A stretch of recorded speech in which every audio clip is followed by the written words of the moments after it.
Hey guys, I get to share about Psalm 10 for our devotional. And as I was reading it, it reminded me of evil and how it's always around us. And it's a great reminder that we need to be vigilant, right? Um,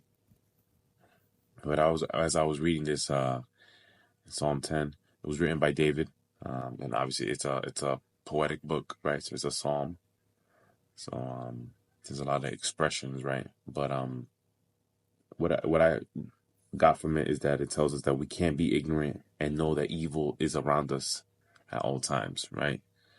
Um, but like David, we need to be like him and cry out to God when evil is happening in our lives, even if we don't feel God is near, right? Because at that moment, David felt that God wasn't near.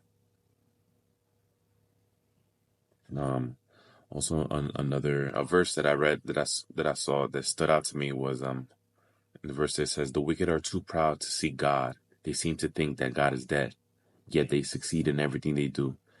They do not see your punishment awaiting them. They sneer at all their enemies." This stood out to me because it showed me that pride blinds us from seeking God, right?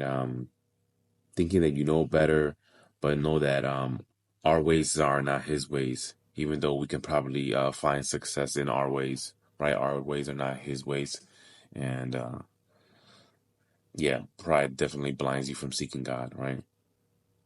And as I kept reading in the verses, just showing me that the evil people don't want to know about God. They want to seek their own ways and their own evil ways.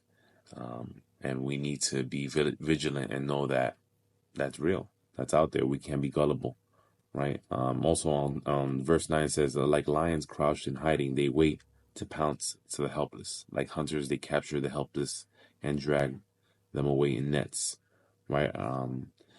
What I took from that also is that we need to be wise as serpents and harmless as doves, right? Like we cannot be gullible. Yes, we're Christian. Yes, we believe we walk in faith, right? And a lot of people from the world might not agree with that, right? Because they're a lot of intellectuals, or you know, they find their own methods or the worldly ways, right? But um, we need to be wise as serpents and harmless as dove, right? Um, but but yeah, in the book, it reiterizes that the evil is around.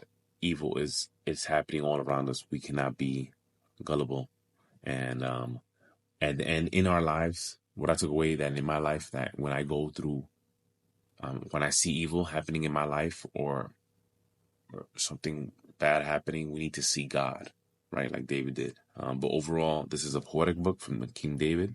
It really shows the frustration when we face evil, right? That's what David was expressing. But we need to seek the Lord in those moments. But at the good thing, in the end of the psalm, David shares in the end of the psalm, when all through the frustrations, he praises the Lord in the end, right? He says the Lord is king forever and ever, right? So in our life, when evil prevails or we don't feel God in our life, we don't go by our feelings. We go by what we know, and that we know that God is alive in our life,